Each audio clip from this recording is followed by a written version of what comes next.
Muy buenos días, hoy es lunes 24 de julio de 2023, resaca de las elecciones generales anticipadas hace tan solo un par de meses por Pedro Sánchez, tras la debacle de las elecciones municipales y autonómicas celebradas el pasado mes de mayo. Para nuestra sorpresa, y también la de todas las encuestas, ayer vimos arrasar en las urnas a una coalición ecologista recién formada, expresamente para ganar el gobierno. Y bien que lo hicieron. Somos Laura, Pablo, Carlos, Marta y Alberto. Contra todo pronóstico, esta coalición logró la mayoría absoluta y gobernará en solitario. Hoy empiezan ya a filtrarse algunos nombres de potenciales ministras y ministros de una presidencia del gobierno y hasta se habla de una presidencia de la República. Van llegando poco a poco las primeras reacciones a este nuevo gobierno verde, que va a afrontar unos años especialmente importantes para la transición ecológica y social. En un periodo de durísima sequía, de incendios forestales, de olas de calor sin precedentes, incluso de lluvias torrenciales como las que vimos hace tan solo un par de semanas en Zaragoza, para sorpresa de muchos, la ciudadanía ha terminado por votar de manera abrumadora a la coalición ecologista, desplazando a otros grupos de la izquierda y, especialmente, a los partidos de derecha, que vivieron ayer una profunda decepción a medida que iban perdiendo escaños. En el programa de hoy analizaremos con especialistas qué ocurrió en el día de ayer y también qué podemos esperar de la legislatura que comienza, qué nombres están barajándose para las diferentes carteras, para la presidencia y también qué política predominará en la presidencia española del Consejo de la Unión Europea. Bienvenidas, bienvenidos, esto es Ojalá. Noticias frescas desde el mejor presente posible.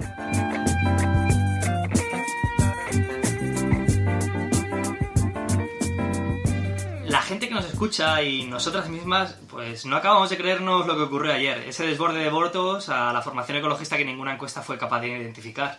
Nos gustaría entonces empezar con la pregunta pues más básica. ¿Qué ha ocurrido? ¿Por qué la gente ha decidido votar tan masivamente? Por lo que seguro que sería un cambio de rumbo tan radical. Sobre todo cuando parecía que, a pesar de la envergadura de la crisis, pues los partidos ecologistas no acaban de enganchar con la sociedad y sus problemas del día a día, ¿no? ¿Cómo lo veis? No sé, ¿cómo creéis que lo han hecho? ¿Cómo se ha conseguido este cambio de giro tan radical?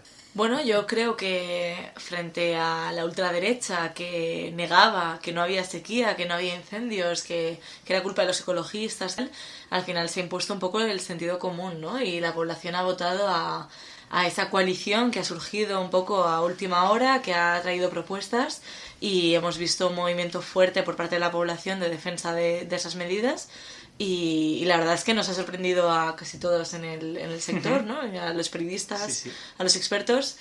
No sé, ¿cómo lo veis vosotros? Bueno, yo creo que lo que dices es cierto y estoy de acuerdo contigo, Marta, pero añadiría una cosa más y es que el movimiento ecologista ha pasado en unos años como de hablar solamente como de responsabilidad frente a un futuro que era catastrófico y que por lo tanto exigía como de nuestra parte una especie de renuncia, a hablar como de una vida que en realidad como que dan ganas de vivir, que tiene que ver como con una especie de sentido común que ha podido como ampliarse y que tiene que ver con ese vivir sabroso que también nos venía de Latinoamérica y que de alguna manera el discurso ecologista ha virado un poco hacia esa imaginario mediterráneo, ¿no? Como que en realidad pues teníamos incorporado de alguna manera, aunque también olvidado. Joroña. Las dos habéis compartido un concepto que me parece que es clave en todo esto, ¿no? Tanto Marta como Laura han hablado de sentido común, ¿no? O sea, pero claro, ¿cómo se ha conseguido ese cambio de rumbo de lo que significa el sentido común, ¿no? ¿Cómo se ha cambiado el sentido común de la sociedad para que también electoralmente haya habido este trasvase de votos al movimiento ecologista, ¿no? Y lo que representa electoralmente estos días. Pablo, Alberto, ¿tenéis algo que decir al respecto? Yo añadiría un par de cosas.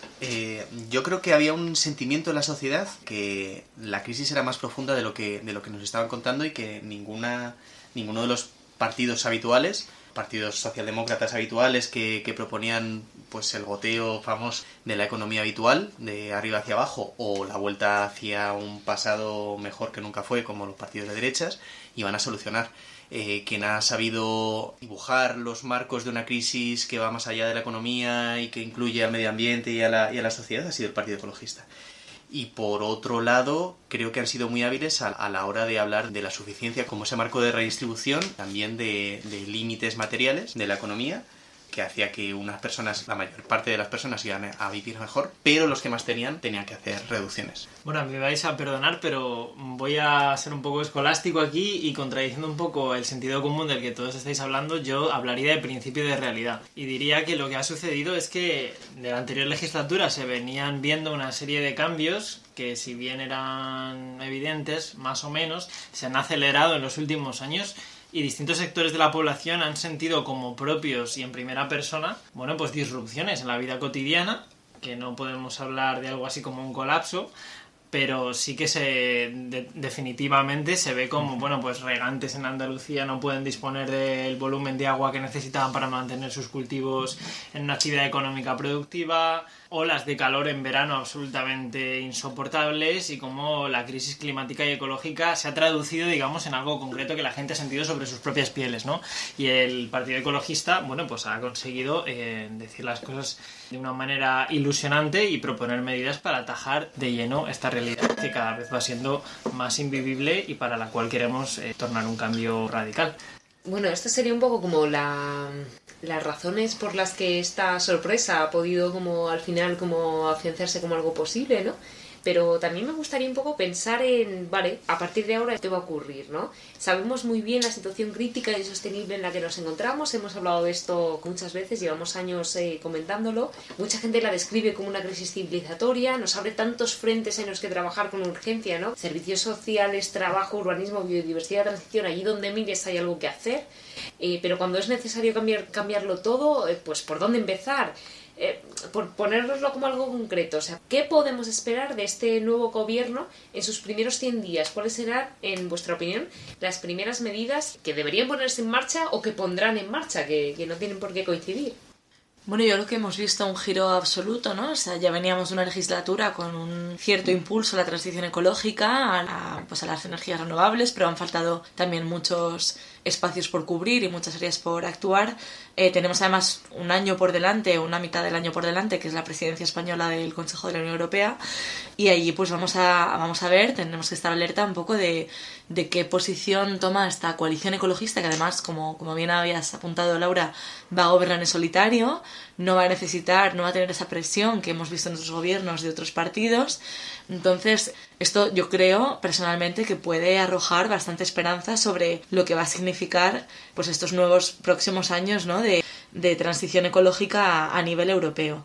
Tenemos por un lado pues lo que decía del Consejo de la Unión Europea, y en paralelo medidas a nivel interno, lo estábamos comentando, ¿no? La sequía, reducir el regadío. Yo creo que ahí, por lo que hemos podido escuchar en esos debates electorales que ha habido, esos procesos de escucha, hemos visto que ha habido bastante apoyo a las medidas de reducir el regadío en un país con una sequía estructural que no puede seguir soportando ese sistema. Y en un verano que ya hemos visto pues grandes incendios, que hemos visto, bueno, también en marzo ya hemos visto grandes incendios, ¿no? Olas de calor, sequía. Entonces yo creo que la línea va a ir por ahí. No sé qué podéis especular los demás. A mí me parece muy importante lo que has dicho, Marta. Yo creo que este gobierno va a hacer suyo lo de gobernar para todos. Creo que tiene una gran discusión este gobierno en el mundo rural. Creo que va a girar el debate entre rural y urbano a un debate más de renta. Entonces, creo que es muy importante lo que has hablado de los regadíos, pero creo que va a tomar una decisión de una repartición bastante importante de la tierra de cultivo, de la tierra necesaria para alimentar a Europa y a nuestra población, y también la tierra necesaria para las renovables. Me parece muy interesante lo que comenta Alberto, y yo creo que otra de las cuestiones así como más prioritarias, que digamos que es una cuestión marco y que lleva mucho tiempo sin abordarse, va a ser como la remodelación del modelo productivo de país, ¿no? Un poco hacia dónde queremos orientar nuestra economía.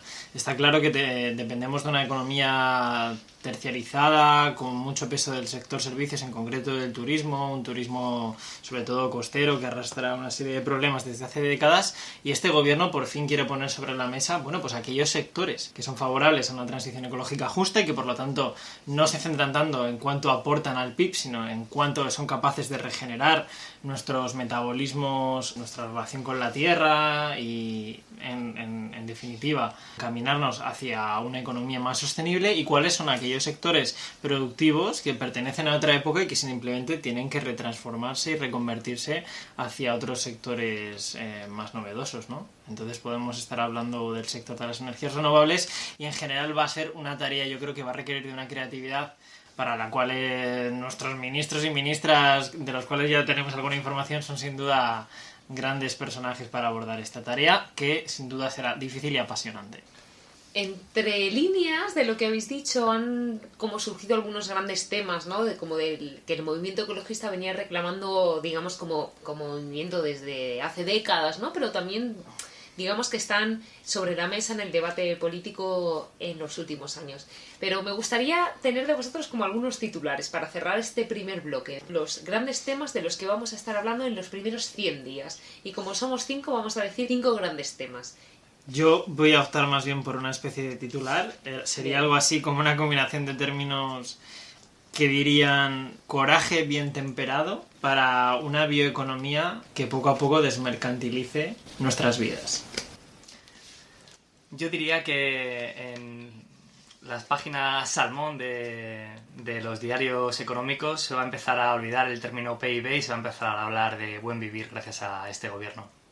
Yo iría por una política concreta que me parece que va a ser de lo primero que va a hacer este gobierno, que va a ser elevar ese objetivo de reducción de emisiones de la Ley de Cambio Climático. Ha sido una ley muy criticada de la anterior legislatura, que llegó tarde, que llegó mal, y creo que esta primera ley nos va a dar bastante de qué hablar en los medios, de cómo se va a elevar por fin ese porcentaje de reducción de emisiones esperado para 2030 y para 2050 y la consecuente actualización del Plan Nacional de Energía y Clima. Creo que eso va a ser de lo primero. Voy a ser muy directo, reparto y suficiencia.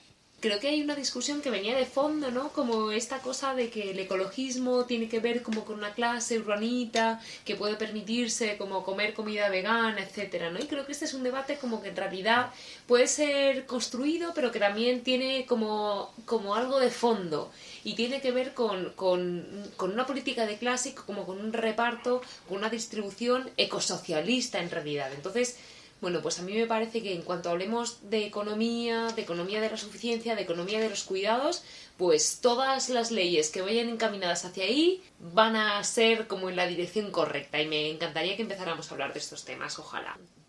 Bueno, lo veníamos anunciando, Pablo, se te ha escapado antes que tenías un poco de información privilegiada sobre algunos de los ministros o ministras que pueden formar parte de este nuevo gobierno verde, este Green Team, Dream Team, como queramos llamarlo. ¿Qué nombres puedes tener? ¿Qué carteras se van anunciando? Bueno, la verdad que me llegan desde fuentes muy cercanas alguna información relevante que yo creo que no vamos a tardar en compartir porque nuestra audiencia seguro que está deseando escucharla. Vamos a empezar fuerte, con un ministerio de nueva creación. Bueno. A lo loco. Que tendrá como acrónimo Fiji. Fiji, como estas islas que están a punto de desaparecer por la subida del nivel del mar, ¿sabes? Maravilloso. Bueno, Fiji son las siglas de Futuro, Infancia y Justicia Intergeneracional, que estarán dirigidas nada más y nada menos que por Carmen Madorrán. Bastante interesante, ¿no? Este nuevo ministerio que tratará de incorporar la dimensión intergeneracional que inevitablemente traspasa todo el conflicto ecológico, dando voz a la gente más joven, a la gente de la cual dependerá su vida, ni nada más ni nada menos que en las próximas décadas. Entonces, ya que no pueden votar, por lo menos que tengan una voz representada en una cartera ministerial. Esperamos que sea bastante novedoso y bastante productivo el trabajo de Carmen. Bueno, yo creo que aquí hay una cuestión que seguramente, y espero que avancemos luego también, ¿no? Que tiene que ver con esa justicia climática. Como que de alguna manera cuando hablamos de justicia climática estamos tratando de incorporar a personas y otros seres vivos, ¿no? Como que en realidad puede leerse desde un punto de vista amplio hacia toda la biosfera de sujetos que no estaban dentro de lo que antes considerábamos como un nosotros o como unos sujetos de derecho, es decir, personas que no han nacido pero que se van a encontrar con nuestras propias consecuencias y otros pueblos que digamos que están siendo colonizados, como que están siendo expoliados, ¿no?